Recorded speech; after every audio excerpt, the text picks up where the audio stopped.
तिला गुणिले 2 करायचे.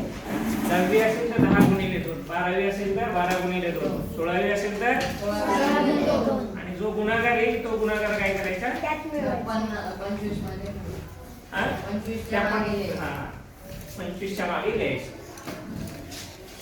आतापर्यंत जे शिकलोय आपण 50 च्या पुढे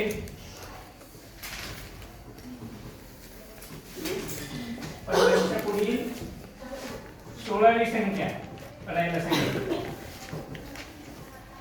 आपण काय केलं? 50 भागिले 2 बरोबर 25 आणि 16 गुणिले 2 32 बरोबर. सॉरी 50 बसेल होतं.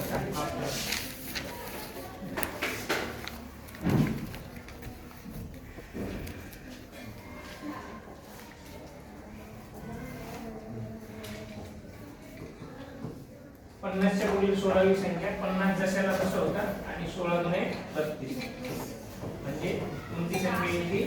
82. 50 च्या पुढील 16वी संख्या कोणती? 82. सोपं आहे ना? आता पुढचे एक गणित घ्या पटकन लिहून.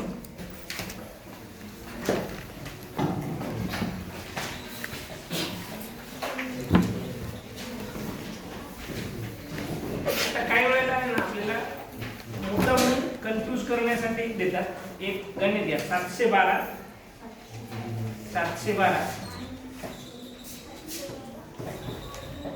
बरोबर. 712 या संख्येच्या मागे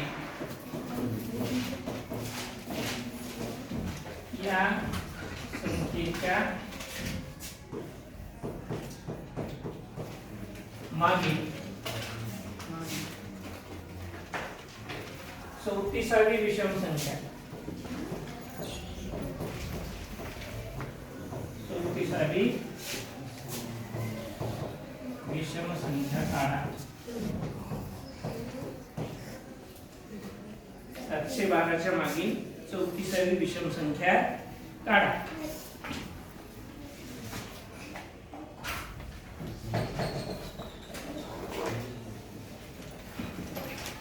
सोपी घ्यायची ट्रिक का थोडं मल्टिप्लिकेशनची घ्यायची? सोपी घ्यायची ना. सोपीच घेऊ. 712 च्या मागे कोण आहे? 711. आणि 34 च्या मागे कोण आहे? 33. 34 च्या मागे 33. आता 33 कळलं. आणि मग त्याच्यानंतर आपल्याला माहिती आहे की काय घेतलं होतं आपण? दोन का घेतले होते? कारण ती समसंख्या 2 समसंख्या जसं 2 चं अंतर असतं तसंच विषम संख्यांमध्ये सुद्धा 2 चं अंतर असतं. 33 गुणिले 2 किती होती? 66 बरोबर. मग 711 मायनस मागची काढायची ना. करा किती होती? 711. 712 या संख्येच्या मागील 34वी विषम संख्या काढायची.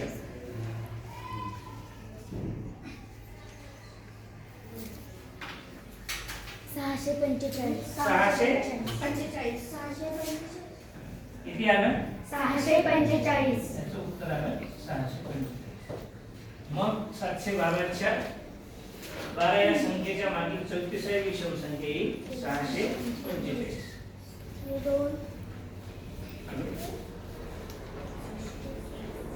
बोला ना.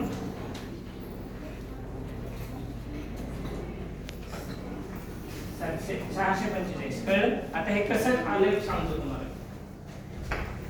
ज्या वेळेला अशा पद्धतीचे ही संख्या आहे काय आहे? 612. सम आहे का विषम आहे? सम. म्हणून काय करायचं? या समसंख्येतून 1 मायनस केलं म्हणजे आपल्याला पहिली संख्या मिळते. कुठली? पहिली विषम संख्या 711 बरोबर. आणि त्याच्यानंतर 34 समसंख्या 34 आहे ना आपल्याला. सम असो का विषम आकडा असो 33 आलं असतं ना. तर म्हणून मग 33 मधून पण 1 वजा, 34 मधून सुद्धा 1 वजा करायचं. त्याच्यामुळे आम्ही इथून 1 वजा केला म्हणून. आलं लक्षात? मग तिकडून 1 वजा केला की किती उरतात? 33. आणि आपलं 2 चं अंतर आहे प्रत्येक विषम संख्येमध्ये. 33 गुणिले 2 66. मग या 711 मधून 66 जर वजा केले तर आपल्याला 712 च्या मागची 34वी संख्या 645 मिळेल. बरोबर? आता सेम आपण काय करूया,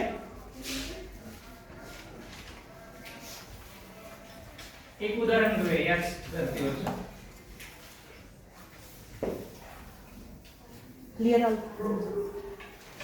सांगू सांगू का?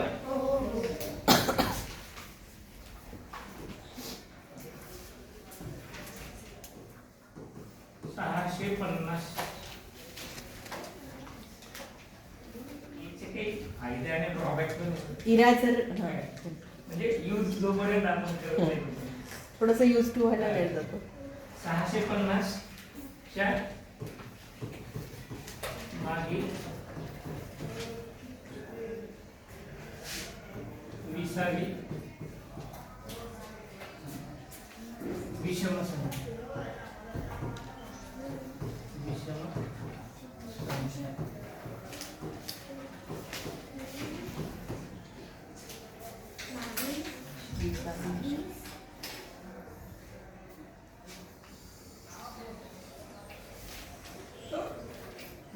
काय करणार? एक कमी करणार. कशातून? 650. हा किती झाला? हा किती होईल मग?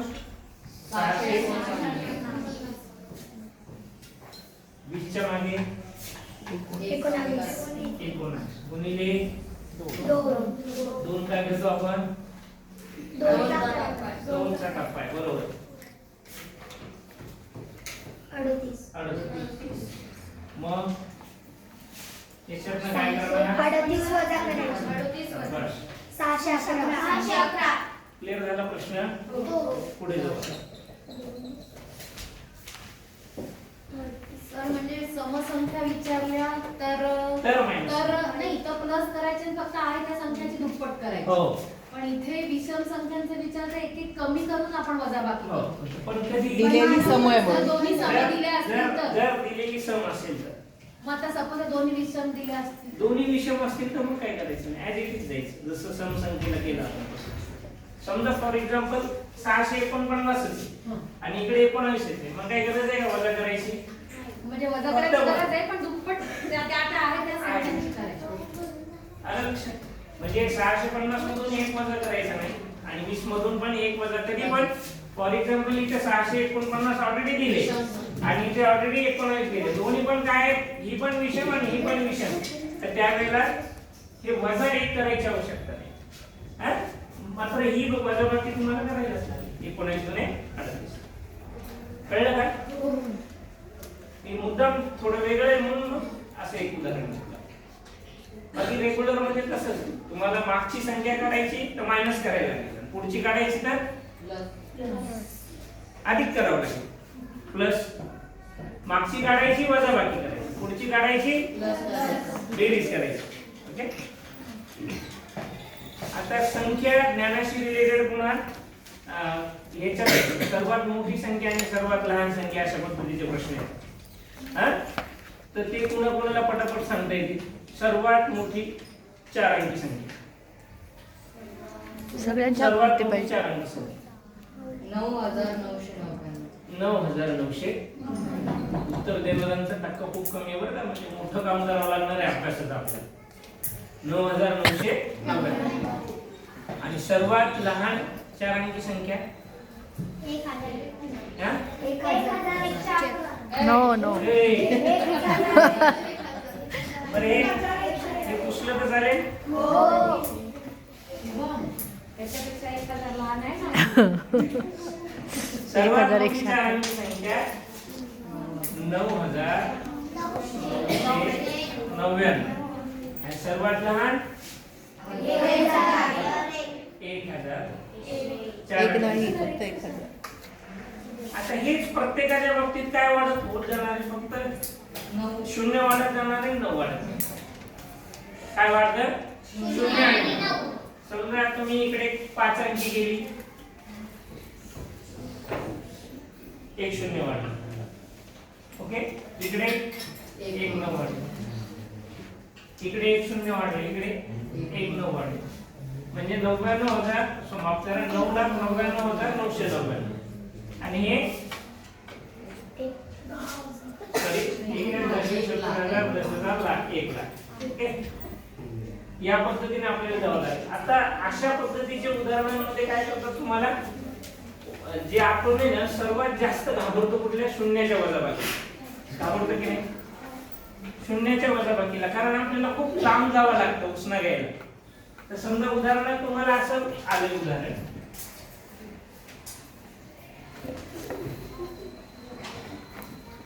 असं उदाहरण आले 1,000 वजा 990.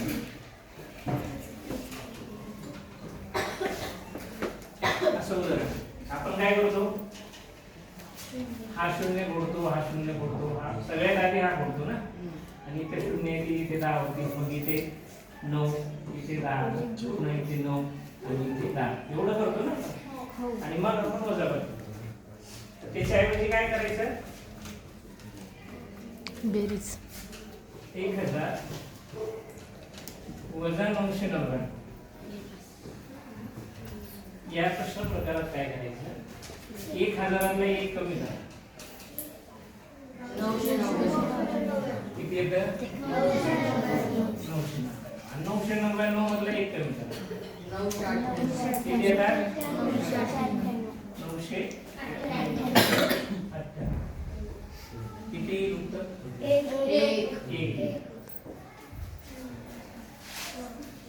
उत्तर किती 1. याचं पण उत्तर किती येतं 1च. हे बरं वाटतं तुम्हाला का 0 घेऊन बरं वाटतं? आणखी एखादी शून्याची वजाबाकी, शून्याच्या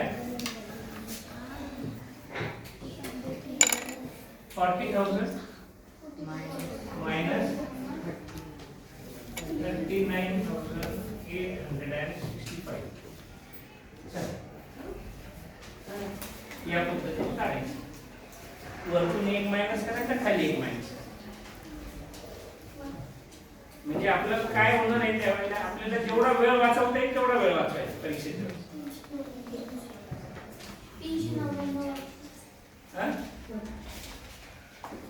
तोच गोंधळ. पुन्हा 0 आल्यावर काय लिहू, 3 मायनस 1 केलं 39,000 लिहायला पाहिजे, तर तो कसं काय केलं? 39,999. डोंट से म्हणा 999. 39,990. आणि दुसरं काय येईल उत्तर, एकच कमी करायचं, 5 एक कमी करायचं बस. 39,864.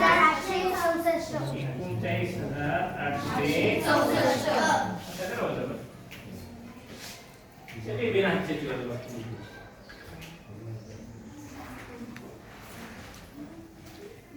90 ने 4 गेले 90 ने 6 सांगा गेले उत्तर. 90 ने 8 गेले 1, 90 ने 9 शून्य, गेले 135. 135. काय बच्चो वजाबाकी करायचं. आले बरोबर आहे. हे आवडली का पद्धत? मग अशी शून्याची वजाबाकी प्रत्येक वेळेला शेजारून हातच्या घ्यायची आवश्यकता नाही, फक्त एक मायनस करायचं. ओके, आता संख्या ज्ञानावर आधारित पुन्हा तुम्हाला प्रश्न येतो, मोठ्यात मोठ्या संख्येतून लहानात लहान संख्या वजा करा. ही ट्रिक वापरायची. जनरली काय होतं, लहानात लहान संख्येमध्ये 0 असतं आणि मोठ्यात मोठ्या संख्येमध्ये 9 असतं. काही वेळेला काय म्हणतात, मोठ्यात मोठ्या 5 अंकी संख्येतून लहानात लहान 4 अंकी संख्या वजा करा. मी आता तोंडी बोलतो, तुम्हाला कोणाला गणित लिहिता येईल. गणित डायरेक्ट लिहायचा आकडे. सांगू का? तुम्ही कितीपर्यंत शिकले? 10 अंकीपर्यंत शिकले ना? मग 6 अंकी सांगू. चला, मोठ्यात मोठ्या 6 अंकी संख्येतून मोठ्यात मोठ्या 6 अंकी संख्येतून डायरेक्ट 6 अंकी संख्या लिहा. 6 अंकी संख्या मोठ्यात मोठी. हा. लहानात लहान 5 अंकी संख्या वजा करा. वजा करणार. वजा करायचे लहानात लहान 5 अंकी संख्या. बरोबर. लहानात लहान. लहानात लहान 5 अंकी. उत्तर सांगा इथे लगेच. काही तुम्हाला ट्रिक वापरायची सुद्धा गरज नाही.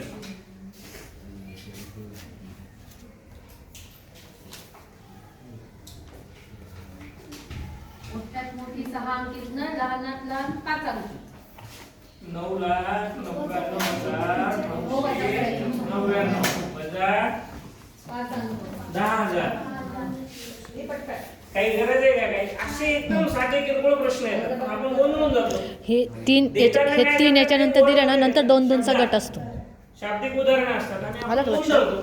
तो 3 गोंधळ नंतर नाही. 2-2चा गट करायचा असतो. काय येईल उत्तर? 9,81,999. बरोबर आहे का रे? नाही. 9 9 9 9 8. 8 आणि 9,89,999. 9,89,999. हे फक्त काय करतात, 9 मधला फरक पडत जातो. हेच अगदी दुसऱ्यापासून तर 2 अंकीपासून तर 10 अंकीपर्यंत चालतं. आता याच्या उलट मी देतो तुम्हाला. देऊ का?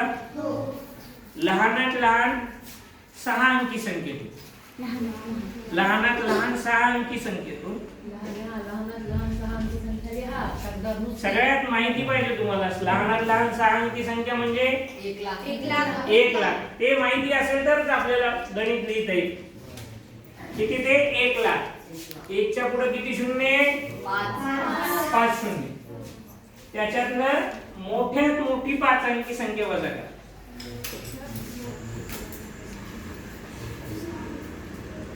आता ऍडिशन सोपं आहे म्हणून मी ऍडिशनचे गणित घेतच नाही. आता इथे ही ट्रिक वापरायची. 1 ची 1 मायनस करायची. 99,999. ही काय आहे? कोणाचं झालं होतं? शाबास. किती आलं बघा? 1 उत्तर आलं. मग काय बोल तयार होतं या 2-3 उदाहरणावरून?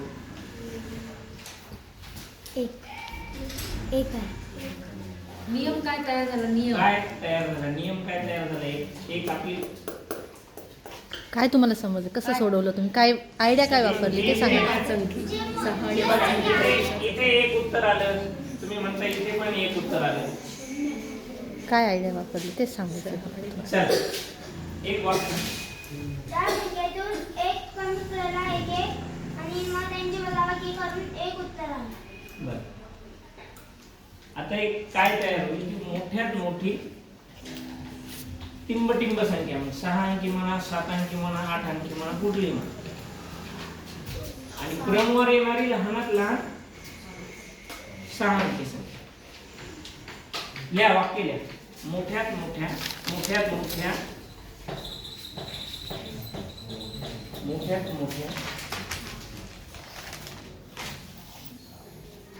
6 अंकी संख्येतून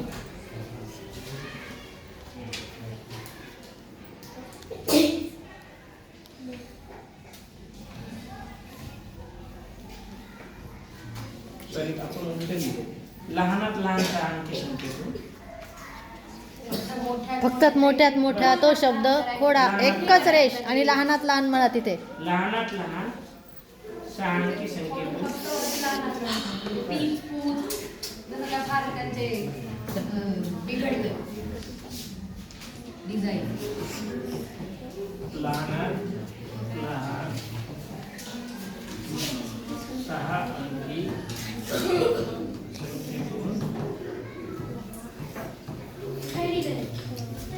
मोठ्यात मोठी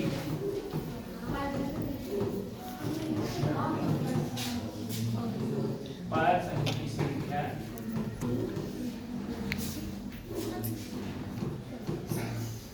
भिंग ओंकारचे पळार दिसतंय ते वजा केल्या त्याचं नको पाहू. तर एक येते. आता हे प्रत्येकाच्या बाबतीत आहे. हे प्रत्येक बाबतीत 2 अंकीच्या बाबतीत, 3 अंकीच्या बाबतीत, 4 अंकीच्या बाबतीत, 5 अंकीच्या बाबतीत, मोठ्यात मोठी लहानात लहान. फक्त आपण उदाहरणाला काय घेतलीये? 6 अंकी. मग इथून पुढे ना अशा प्रकारचं उदाहरण आलं का सोडून बसायचं नाही, डायरेक्ट एक उत्तर द्यायचं. आलं लक्षात? 2 नंबरचं घ्या सर, तिथलं 2 नंबर टच करा फक्त. वर्ण वर्ण, 2 वर्ण. नंबरचं. हां ते घ्या.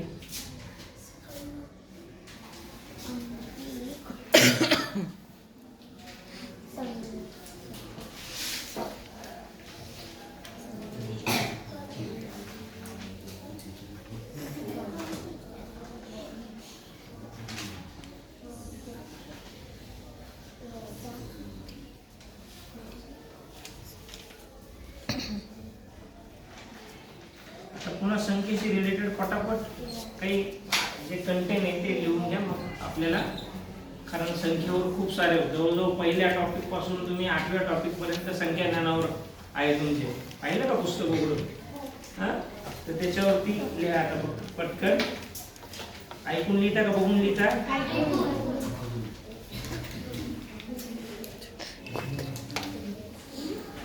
1 ते 100 संख्येत, 1 ते 100 संख्येत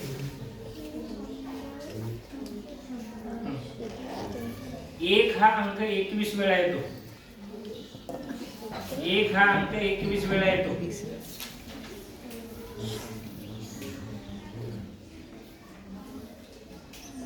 हा, आणि दुसरं खालचं वाक्य 2 ते 9 हे अंक 19 20 वेळा येतात. 2 अंकीमध्ये 2 ते 9 हे अंक 20 वेळा येतात. 20 21 शून्य किती वेळा आहे? आता फक्त एक माहितीसाठी म्हणून ते 5 6 0 7 4 किती अंक येते? 5 अंक. हा?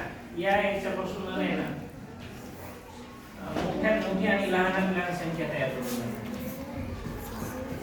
मोठ्यात मोठी आणि लहानात संख्या तयार करायची. पटापट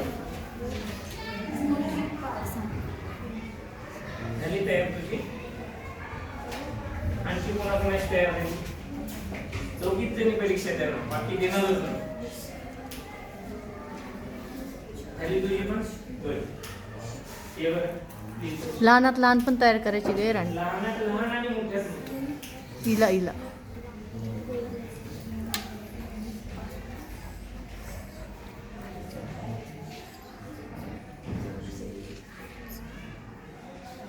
थोडस काय ते? गोंधळ केला त्याने. 600. 7000 बरोबर आहे कायचं? बरोबर आहे का दादाचं? नाही. तू येतेस? 77540.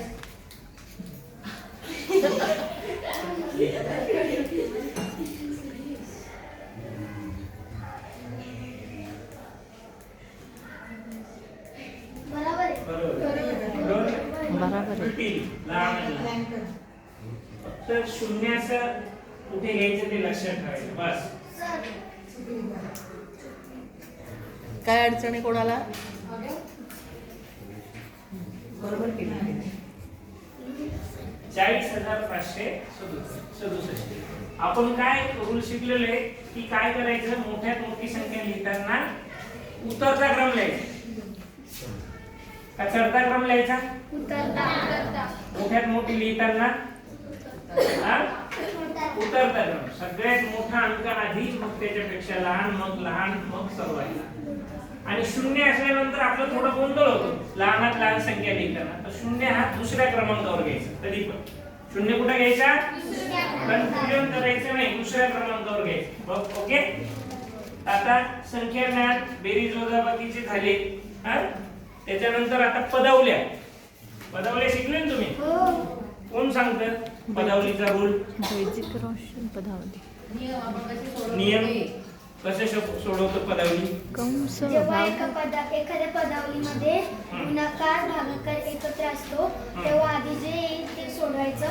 नंतर म्हणजे आधी गुणाकार असला तर गुणाकार आणि नंतर भागाकार सोडवून जे उत्तर येईल त्याच्यासोबत बाकी सगळं नंतर सोडवायचं. त्याला आम्ही इंग्लिश मध्ये आपण बॉडमॉस म्हणतो, पण तुमच्या मराठीमध्ये त्याला काय शब्द आहे? चे भागूबाई. कंचे नाव आहे ना त्याला स्पेशल त्याला नाव आहे, एक शब्द येतो भागू बेव असं आहे, पण ते पुन्हा ते प्रत्येक याला हा? कंचे कंचे भागबेव बाबू बेव भागू बेव कंचे, नंतर भागू कंचे बेव. कंस असेल बेव बाबू देवा वे किती दिवस झाला? भागाकार गुणाकार बेरीज कंस कंचे बाबू क म्हणजे कंस. सगळ्यात आधी काय सोडवायचं? ब्रॅकेट. कंस बरोबर. चे म्हणजे इंटू गुणिले आणि भागाकार. पुन्हा गुणाकार हा पुन्हा गुणाकार. बेरीज आणि आता याला काही अपवाद आहे बाळांनो. पुन्हा आपण नियम ज्या बदलतात वेळेला ते. चार आल्या या पदावल्या तर वेगळं. डावीकडून उजवीकडे जातो. अगोदर सगळ्यात अगोदर आहे ना डावी उजवी क्लिअर करा.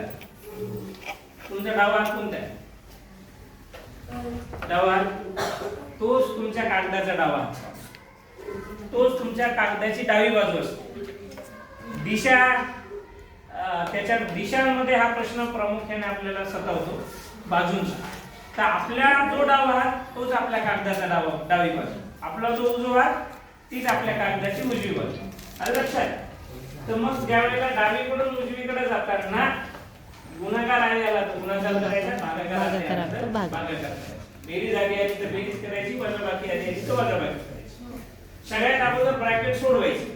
एक उदाहरण घ्या बरं तुमच्या पुस्तकातलं कुठलं तरी पदावलीवरचं. बरेच नियम दिले असते ना पदावलीचे. द्या मला कुठलेही आपण सोडू एखादं.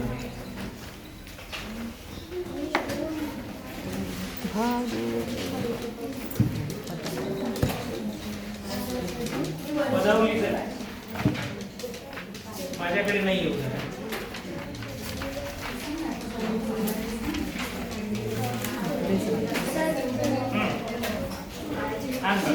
सोडवायचं.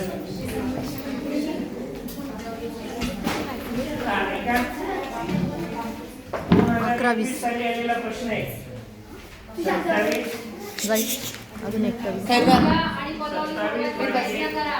3 अधिक 6 गुणिले 5 मध्ये थोडं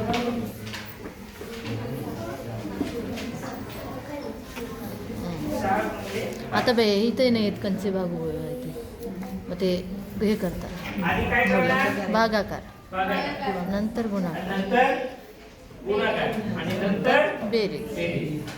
खूप सोपं आहे ना. 3 नव्वद आणि 6 म्हणजे 30. किती आलं उत्तर? 49. इतके फुकट मार्क्स दिले आपल्याला. 2 मार्क्स आहेत परीक्षेला. ओकाने थोडी मोठी पदावली घेऊ आपण.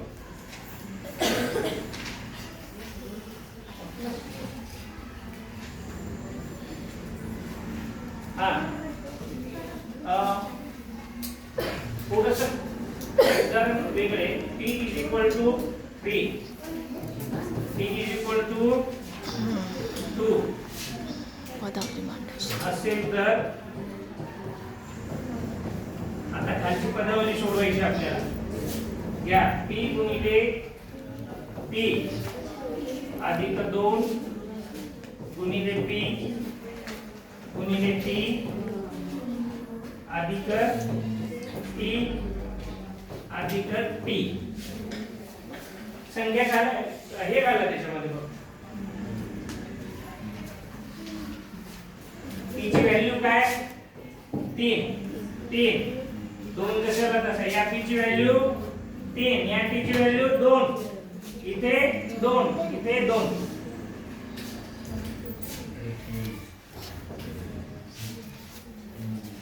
पटकन तुम्ही जेवढं क्विक कराल तेवढं सॉल्व्ह. आता याच्यात आधी काय करणार? गुणाकार सोडवा. 3 3 9 अधिक 2 गुणिले 3.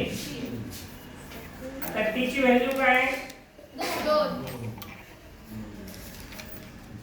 बघा हे सोडून घेऊ. 3 आणि 2 बेत्रिक कधी टी कधी आहे बेत्रिक 6 आणि पुन्हा लगेच गुणाकार आहे बाजूला साइन गुणे बरोबर. त्याच्यानंतर टी अधिक टी 3 वेळा आहे. लिहायचं 2 प्रॉब्लेम अधिक येतो 2 त्यांना ते सवय नाही. तेच म्हणे मला शिकता शिकता वर्ग संपून जाईल. या दोघांचा ग्रुप, या तिघांचा ग्रुप आणि या दोघांचा ग्रुप.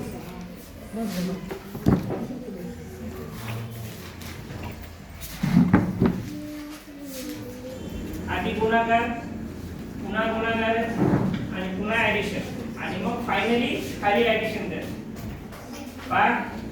3 त्रिक 9 त्याच्यानंतर 2 त्रिक 6 साइन गुणे 12 आणि 2 आणि 2 4. काय उत्तर आलं रे? 12 आणि 16 9 25. इतकं सोपं आहे पदावल्या. आणि ब्रॅकेटचं जर गणित असेल दुसरं एक गणित घेऊ आपण 2 + 3 *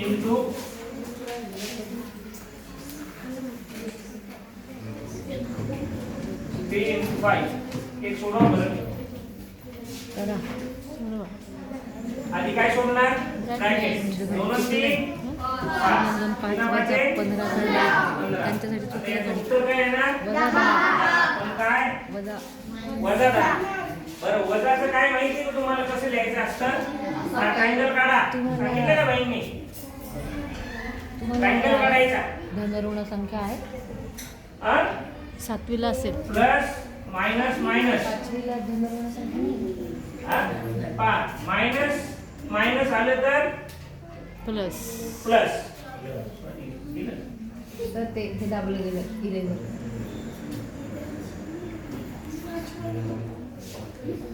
तिथे का बघा मायनस मायनस जर झालं तर काय दिसतं? म्हणजे जर का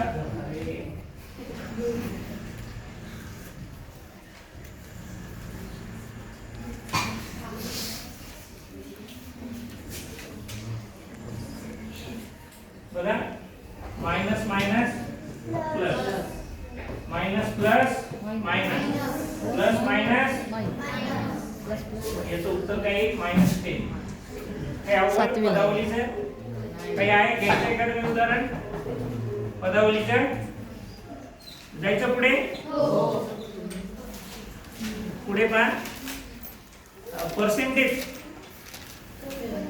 जमतं का पर्सेंटेज? टक्केवारी येते का? हा? प्रॉफिट अँड लॉस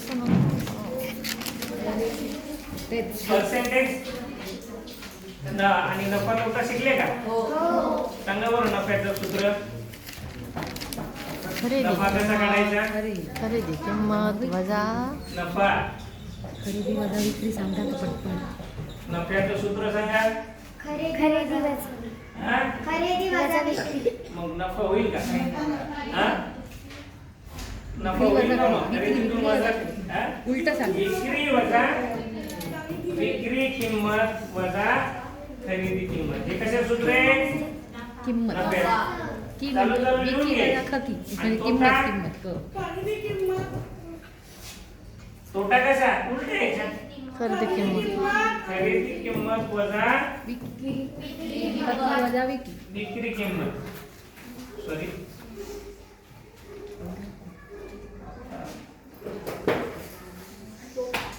त्यांना म्हणा जाताना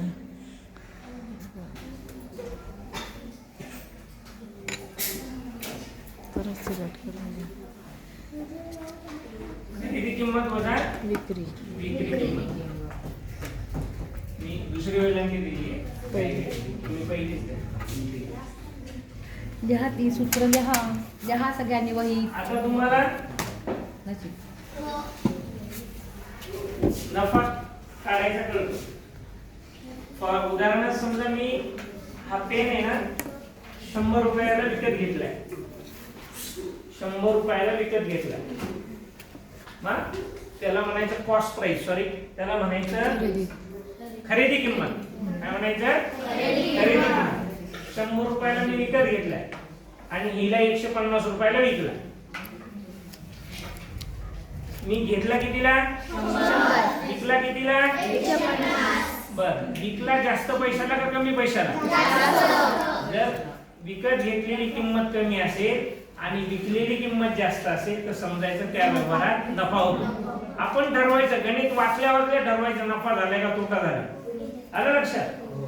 तर पटापट आपल्याला सांगता आलं पाहिजे. आणि याच्यात पुन्हा मल्टिप्लिकेशन डिव्हिजन सगळ्या क्रिया येतात. हा?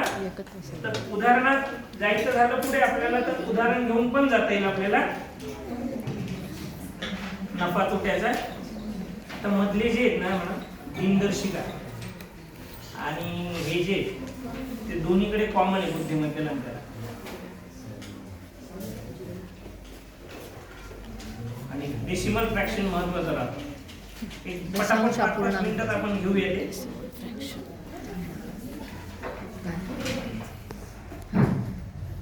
काय झालं सांग तुला जो अडचण केली काही पाहिजे काय सर ते बुद्धिमत्तेचं ना राजू उजवीकडून 2 किलोमीटर चालला, डावीकडे वळून ते उदाहरण आलं का आपण तर मूळ ठिकाणापासून किती? चालेल. दिशाचा आहे ना प्रश्न घेऊ आपण शेवटचे 15 मिनिटं दिशाला देऊया. दिशा आणि वय काढायचे, रांगेतील स्थान रेषाखंड. वय जाम गडबडीचं हा, त्यांच्यासाठी ते पण घेऊया. वय नेहमी जास्तच होऊन जातं. नाही त्यांना त्याचं वयातला फरक आणि ते 2y 3y असं नाही कळत आलं. बरोबर. कळत नाही म्हणजे असा गोंधळ होतो. त्यांना आधीच लागेल. शक्यतो आपल्याला खूप असे तिरकी नाही येत त्याच्यात कन्फ्यूज करणारे. आता आपण याच्यावरती होतो नफा तोट्यावर. तुमचा कितवा धडा आहे तो? 22 ना? हा 23वा. एक उदाहरण घेऊ तुम्हाला परीक्षेला आलेलं 2019 साली. एक शेअर ₹400 ला विकल्यास विक्रीच्या 3 पट नफा झाला तर त्या वस्तूची खरेदी किंमत किती? हा आहे ना आपल्याला फ्रॅक्शनवरचा अपूर्णांकावरचा प्रश्न आहे. पान नंबर 233. जे मुलं आपल्या 5वीला शिकतात ते उदाहरण लिहितो मी. एक शर्ट लिहून घ्या पटकन. एक शर्ट ₹400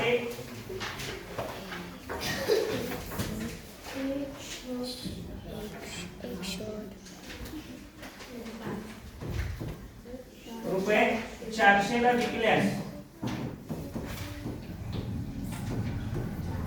विकल्यास विक्रीच्या 3 पट विक्रीच्या 308 पट नफा झाला. आता इथे काय 2-3 क्रिया एकत्र करायच्या.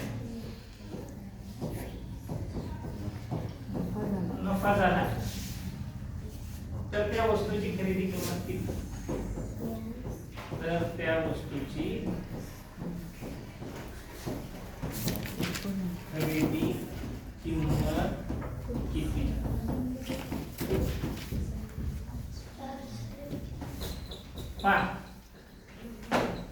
कोण सांगतो तुम्ही उत्तर द्यायचं?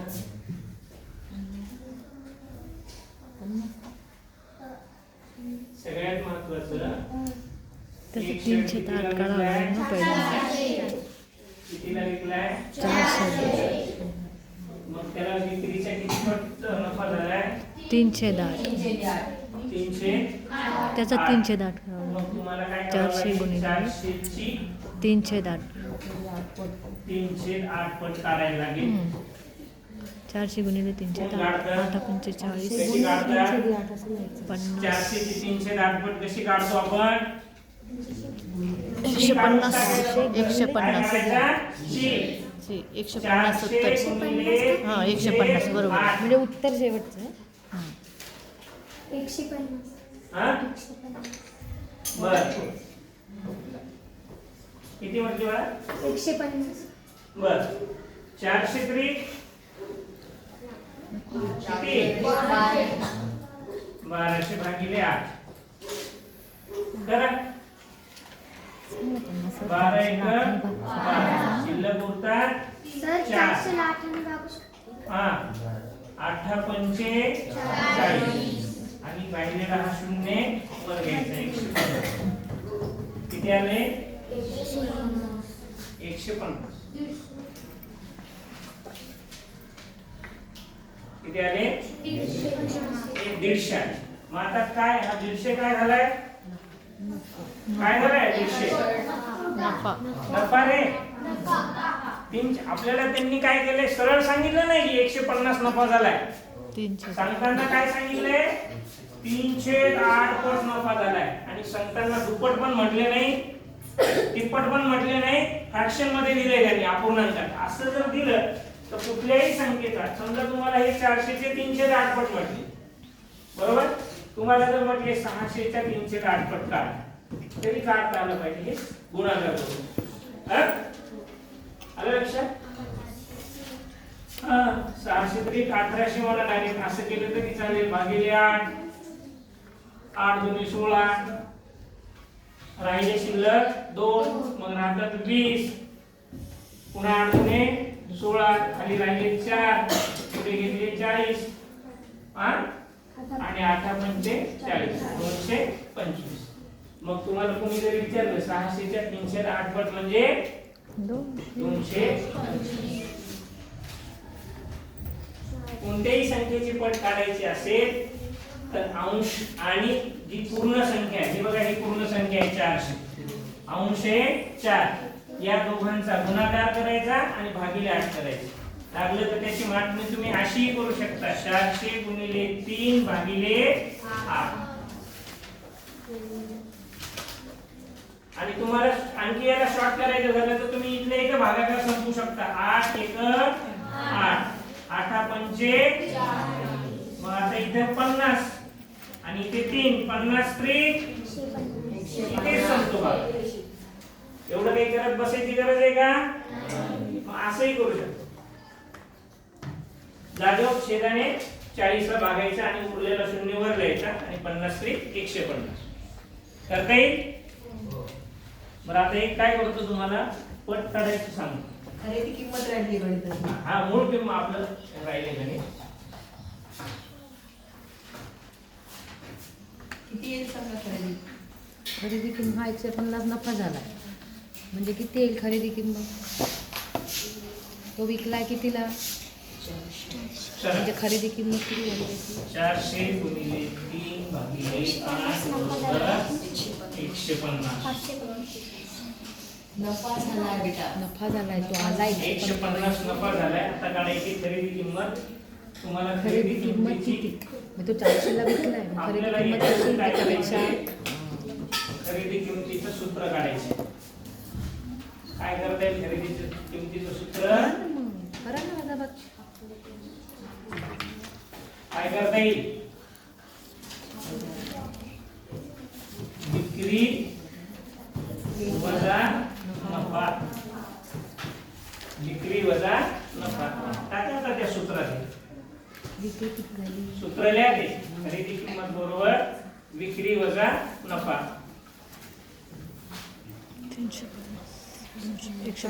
250 किती 250 बरोबर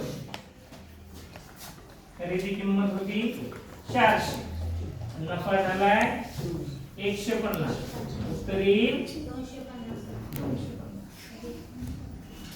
झालं आता नफा तोटा शेकडेवारी सरळ व्याज हे गुंतलेले आहेत एकमेकांमध्ये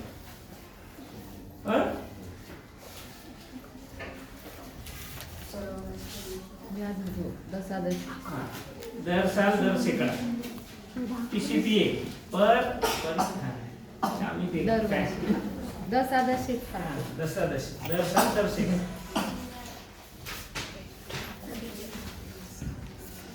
कळलं नफा तोट्याचं आता एक सूत्र राहिले म्हणून खरेदी किमतीचं सूत्र झालं आता तुम्हाला विक्री किंमत काढायची तर त्या वेळेला काय करणार काय सूत्र तयार याच्यावरून सांग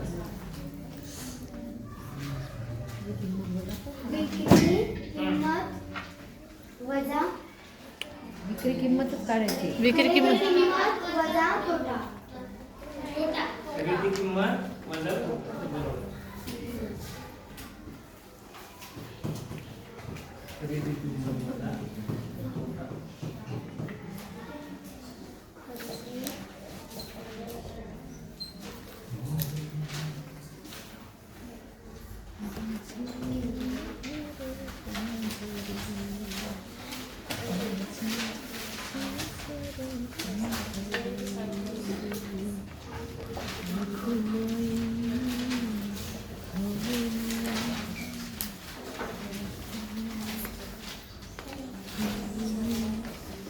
झालं याचं clear?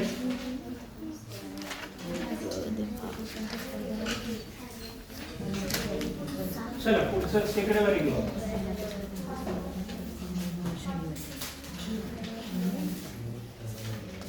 शेकडेवारी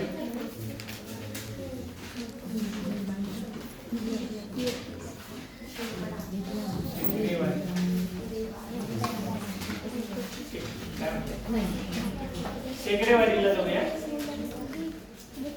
तुम्हाला सांगा गप्पा शेकडा म्हणजे शेकडा म्हणजे 100. शेकडा म्हणजे 100. शेकडेवारी वारी म्हणजे प्रत्येक 100ला किती. त्याला इंग्लिश मध्ये पर्सेंट म्हणतो. सेंट म्हणजे शतक आणि पर म्हणजे प्रत्येक. शेकडेवारी म्हणजे प्रत्येक 100ला किती. आता उदाहरणार्थ तुमच्या घटक चाचणी किती मार्कांच्या होतात? 20 ना. 20 मार्कांची घटक चाचणी. तुला मागच्या घटक चाचणीला गणिताला किती पेपर होते? मार्क्स होते 15 मार्क्स. 20 पैकी 15 मार्क्स म्हणजे 100 पैकी किती असं आपल्याला काढायचं. 20 पैकी 15 म्हणजे 100 पैकी किती. क्रॉस करा. Cross multiplication. काय करणार तुम्ही? क्रॉस मल्टिप्लिकेशन करा. 15 गुणिले 100 भागिले 20. 15 काय म्हणजे 15 गुणिले 100 भागिले 20. ही पण पद्धत बरोबर आहे. तर 20 च्या इथला शून्य उडवा, इथला उडवा, सोपं होईल ना. आता राहिला 10. 15 10 150 सगळे 50 करा. म्हणजे किती? 75. याला मागच्या पेपरला किती मार्क्स मिळाले होते? 75%. 75%. आणि आता पुन्हा तुमच्या पुस्तकात एक अशी पद्धत 15 पैकी 20 पैकी 15 तर 100 पैकी किती असं करण्यासाठी या छेदाला 100 करायचं. असं आहे ना. छेद समान छेद समान सारखे करायचे. करायचे. समच्छेद. छेदाला 100 करायचं. सांगा बरोबर. या 20ला 100 करण्यासाठी काय करावं लागेल? कितीने गुणल्यावर उत्तर 100 येईल तिथे? 5 ने बरोबर. तर मग फक्त छेदाला गुणायचं का? अंशाला पण नाही. मग अंश आणि छेद दोघांनाही गुणायला लागेल. अंश आणि काय ग? काय म्हणतात? ते पुन्हा गेलं सगळं. ते डोंट सेव्ह म्हटलं तर गेलं. सेव्ह म्हटलंच तर आलं. तेव्हा डोंट सेव्ह म्हटले ना. असंच आहे नशीब. काय होतं आपला मुद्दा? 15 पैकी 20 बरोबर 100 पैकी 1. ऍक्च्युअली नाही याला वेळच जातो. ही जी सांगितली ती ना पहिली पद्धत आम्ही लहान असताना त्याच पद्धतीने शेकडेवारी काढायचो. पण आता तुम्हाला नवीन अभ्यासक्रमामध्ये या पद्धतीने दिले. समच्छेद. तर 20ला 100 करायचं म्हणजे काय करायचं? 15 गुणिले 5 बरोबर 100 किती? 15 पाचे 20 पाचे 100 पैकी 75%.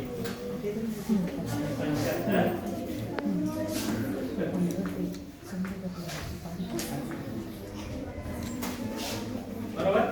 असंही करता येईल आपल्याला. छेदाला 100 करून घ्या. आणि उदाहरण समजा तुम्हाला असं प्रश्न पुन्हा एक दुसरा एक प्रश्न हे बोल. असा एक प्रश्न आहे. पाहू येतो उत्तर पटकन. 400च्या 50%. करा 400च्या 50%. 400च्या 50. बरोबर चालेल.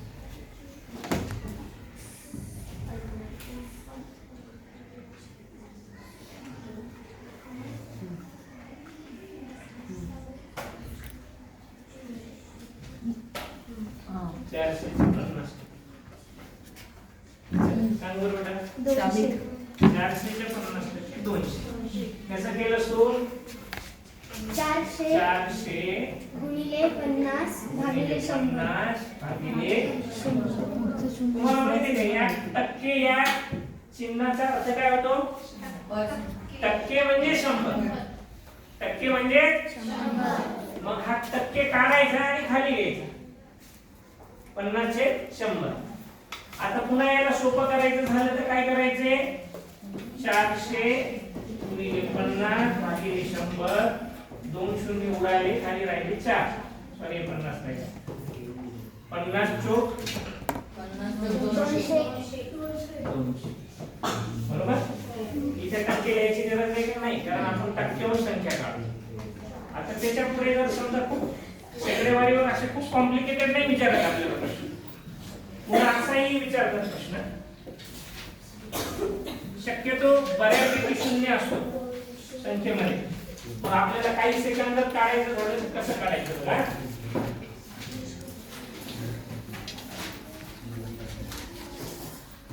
पन्नासच्या 20%. इथे किती शून्य आहेत? किती शून्य आहेत? 100 किती शून्य असतात? 2 शून्याचं जर आलेलं, दोन्हीकडे 2 शून्य जर असतील उडून शून्य जाणार. उडवून टाकायचे. 5 दुणे 10. झालं. अजून सोपं सांग. आलं लक्षात? एवढी माहिती न कळणार. 100 दोन्हीकडे 2 शून्य आणि जरी जास्त जरी असेल समजा 200च्या 20% मध्ये सेम मध्ये हा एक शून्य हा एक शून्य राहिला किती? 20 आणि 2 20 दुणे 40. 40. ओके राहील लक्षात? काही आपल्याला गणित सोडवत बसलो का एक हार्डली 5 सेकंदात गणित सुटतात. दुसऱ्या गणिताला वेळ मिळतो. आणि शक्यतो तुम्हाला परीक्षेला खूप कॉम्प्लिकेटेड नसतात पर्सेंटेज वर. शेवटचे मुलं कळते का काय चाललंय आपलं? आता मी तुम्हाला देतोय का सगळं? पुढे तुम्ही बघ. सांगायचं मला. तोंडी सांगायचं पटापट. मुस्कान पटापट तोंडी सांगायचं हा? वही संपली घ्या. दुसरी वही 80च्या 40%. बरोबर. तोंडी सांगा. शाबाश. Very good. बघा बरं किती सेकंदात? 2-3 सेकंदात उत्तर निघालं. 800 शून्य बाजूला ठेवायचं. शेकडा हे शेकडावारी म्हणजे 100. 100 2 शून्य आपण आधी जोडून द्यायचे. फक्त काय करायचे? 8 आणि 4. ओके.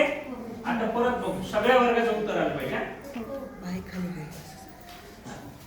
चला 60च्या 20%. किती? 12. झाले की हुशार नाही का? पुन्हा एक घ्या बरं. 90च्या 50%. 45. आता लिहिलं पण नाही आकडा. 9 पाचे 0 गृहीतच धरायचे नाही. फक्त अंक धरायचे. राईट? शेकडेवारी कळली आता? नफा तोटा. आता राहिला सिंपल इंटरेस्ट. सरळ व्याज. सरळ व्याज. सरळ व्याज. बरोबर? Simple interest. सरळ व्याजाचं सूत्र कोण सांगतो मला? पटकन सांगा बरं. सरळ व्याजाचं सूत्र. लिहून घ्या लिहा. सरळ व्याज बरोबर सरळ व्याजाचं सूत्र C × R × L. याला काय म्हणतात? मुद्दल गुणिले मुद्दल गुणिले दर गुणिले मुदत काळ कालावधी. याला डिवाइड बाय 100. त्याला मराठीमध्ये तुम्ही असं म्हणाल मदक मुद्दल मदक आहे सर. मुद्दल आणि मग दर आणि मग काळ. ठीक आहे. मग म्हणजे मुद्दल गुणिले द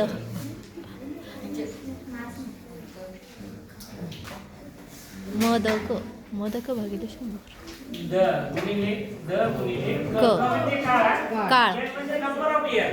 याला मराठीमध्ये डिवाइड बाय 100 भागिले 100. सोपं आहे ना? द मुद्दल दर दर म्हणजे पर्सेंटेज राहतं. आपण बघा काही गाडी घेतो, घर घेतो, तर त्याच्यासाठी लोन घेतो. लोनला आपण मराठीत कर्ज म्हणतो. त्याला दुसरं नाव ऋण आहे. बऱ्याच वेळेला उदाहरणामध्ये ऋण घेतलं असं येतं. ऋण म्हणजेच कर्ज, कर्ज म्हणजे ऋण. तर तुमच्या परीक्षेला आलेला प्रश्न आहे शेकडेवारीचा, सॉरी याचा सरळ व्याजाचा.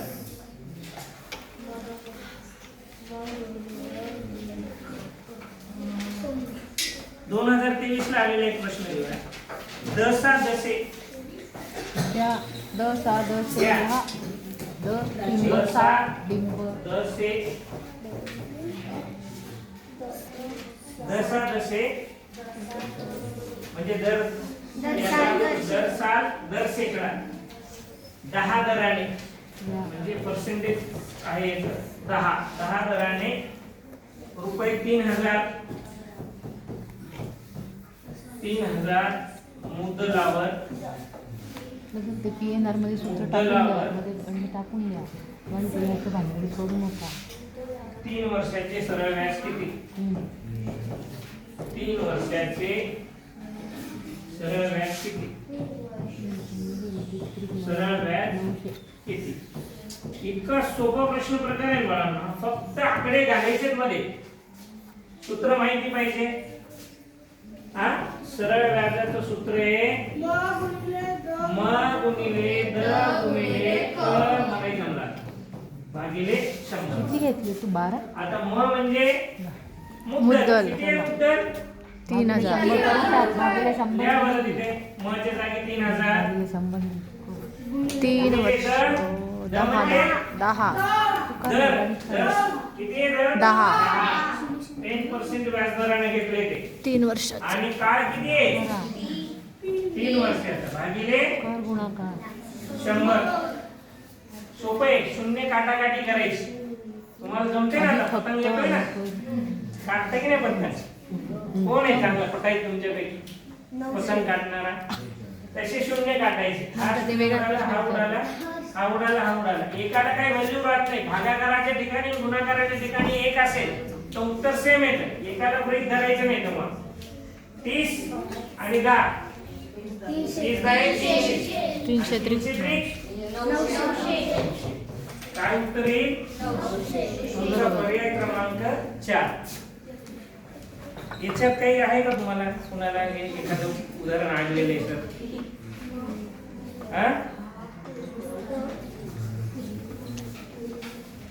आहे का?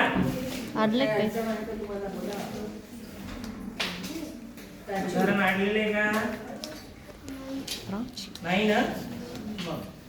बरं. त्याच्यानंतर भूमितीमध्ये कोण आणि कोणाचे प्रकार आहेत की नाही? कोण आणि कोणाचे प्रकार आणि घड्याळ याचा खूप जवळचा संबंध आहे. घड्याळाचे प्रश्न आणि कोणावरचे प्रश्न हे एकमेकांना सहसंबंध दर्शवणारे आहेत आणि खूप सारे आपल्याला त्याच्यावर प्रश्न येतात.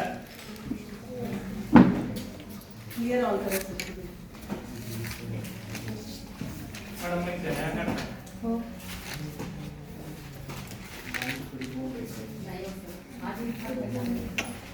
तर घड्याळ माहिती आहे ना? पुन्हा कुणाला घड्याळ वाचता येतं? घड्याळ किती वाजले ते सांगता येतं? सांगता येतं घड्याळ आहे माझ्याकडे.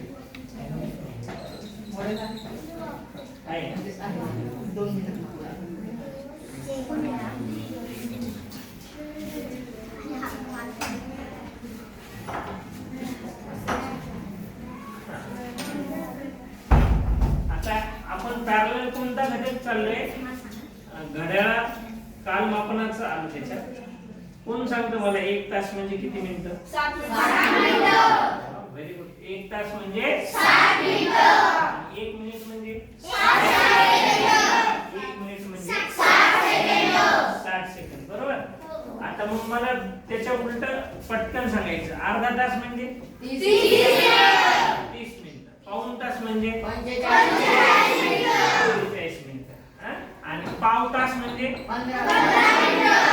15च्या पाड्यात फिरायचे. 15 मिनिटं म्हणजे पाव तास. 30 मिनिटं म्हणजे अर्धा तास. 45 मिनिटं म्हणजे पाऊण हा? पाव अर्धा पाऊण. तुम्हाला घड्याळामध्ये कधीच असं काही वेळेला कन्फ्युज कसं करतात, 5:45 वाजलेले आहेत आणि 6:30 वाजलेले, 6:30 आणि 5:45 याची बेरीज करा असं सांगतात वेळेची. आता हा घड्याळाचा आहे, एकूण किती काटे, किती काटे, मग आता हा घड्याळ असतो 360 डिग्रीचा म्हणजे वर्तुळा. मग तुम्हाला एक गोष्ट लक्षात ठेवायची, तुम्ही एक वाक्य लिहून घ्या, घड्याळ हे वर्तुळाप्रमाणे 360 अंशाचे असते. घड्याळ किती अंशाचे असते, 360. वर्तुळाचं माप किती आहे माहिती आहे तुम्हाला, 360. पूर्ण माप 360. 60 लिहिले 360. 360. आता आहे का, आता होतं काही, आता कोणाचे प्रकार कोणाला माहिती, काढलेले आपण जाऊया. कोणाचे प्रकार,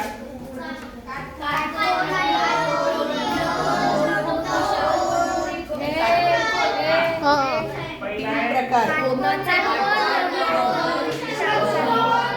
एकाने उत्तर द्या. हात वर करायचा आहे फक्त. आपण काय रूल बनवलाय, एका वेळेला एकाला बोलायचं. तो बोला, सगळे कोण, ऐका कोणचे प्रकार? कोणाचे प्रकार, लघुकोण, काटकोण, विशाल कोण.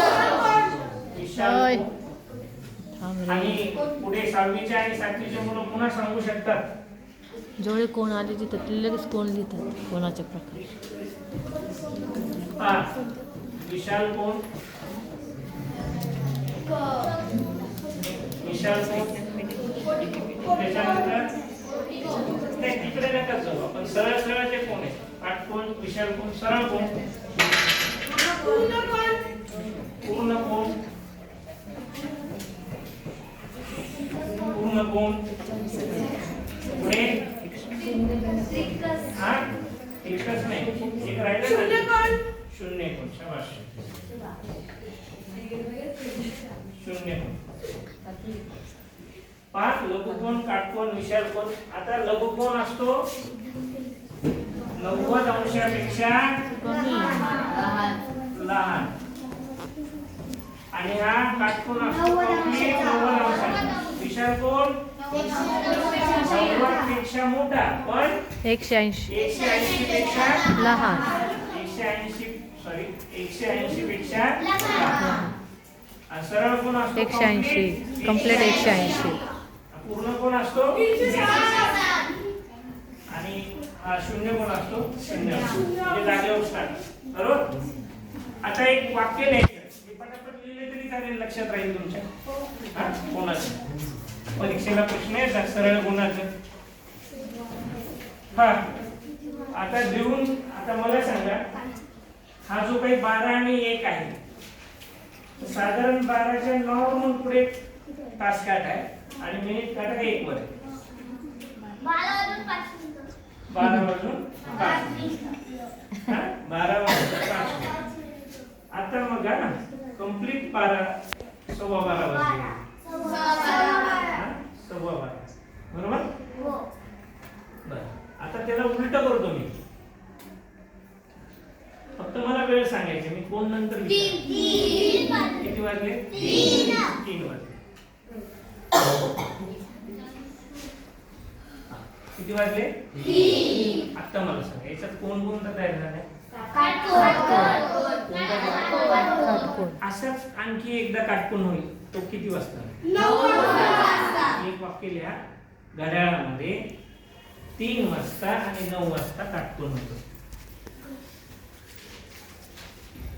आणि कधी कधी असे एकदम सिंपल प्रश्न येतो की घड्याळ म्हणजे 90 काटा असतो आणि किती अंशाचा कोण झाला, आपल्याला सांगता आला पाहिजे 90 अंशाचा कोण झाला किंवा कोणाचा प्रकार कोणता सांगता येईल. पुढे पुढचं वाक्य लिहा,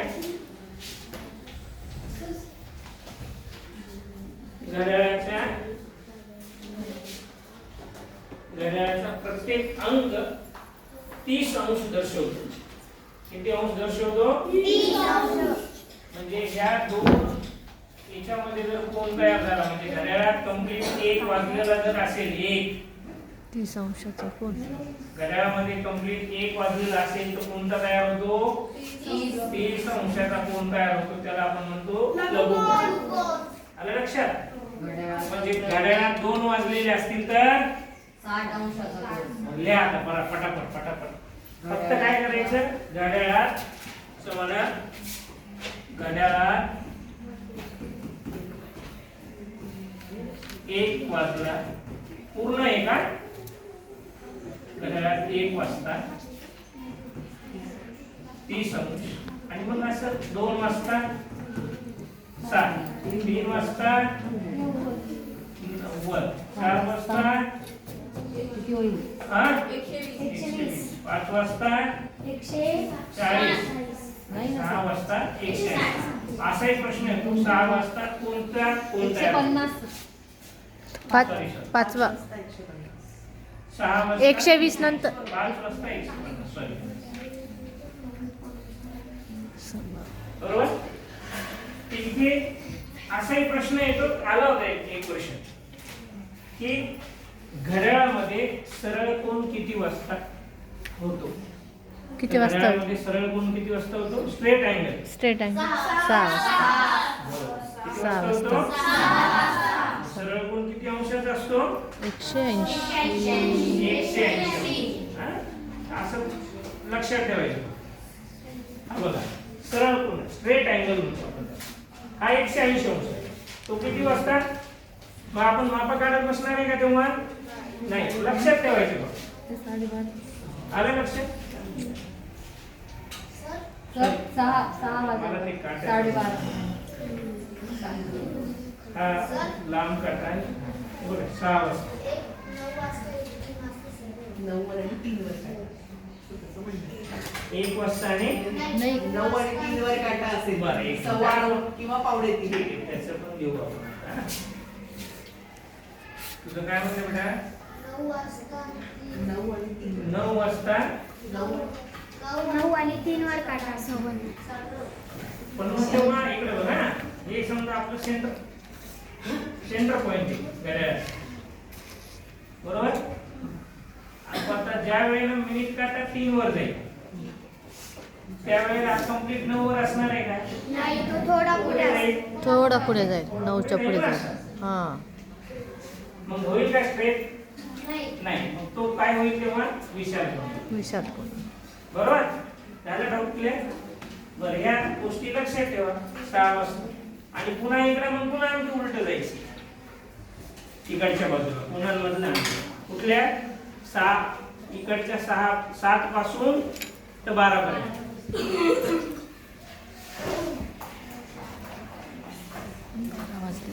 सर म्हणजे 12:15 वाजता कोणता कोण बी विचारलं तर लघु कोणच सांगा. लघु 12च्या पुढे जाईल काटा. हो. आपल्याला त्याच्यामुळे. लगेच लक्षात येतं. इकडे बघा, घड्याळामध्ये 12:15 वाजलेले. 12च्या पुढे लहान कोण? काटामध्ये तास काटा. बघा, घड्याळ 12:15 वाजले. 12च्या थोडं पुढे जाईल. कोणता कोण आहे? काटकोनाचा काटकोणपेक्षा लहान होईल. थोडा बाजूला जाईल तास काटा. तो जर पूर्ण असा असता तर मग तो काटकोन झाला. हां. बघा,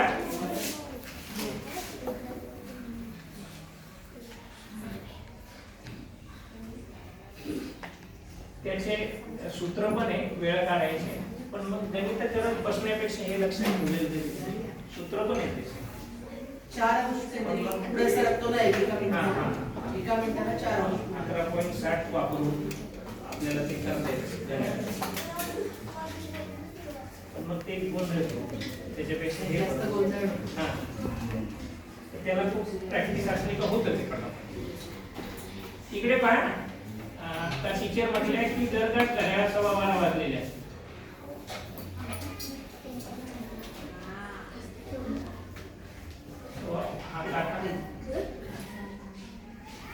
हा काटा थोडा जाडच असतो नाही का? आणि हे इकडे असतं. तर याला नॉर्मली आपल्याला हे होत नाही. राईट राईट अँगल होत नाही, कमी होतो. 90च्या 1 डिग्री जरी बाजूला झाला तरी काटा, तो लघुकोण होईल. तरी तो लघुकोन. आणि लक्षात, आणि हे आता तुम्ही मला पटापट सांगा बरं, आपण रॅपिडली घेऊ एकदम. हा चला.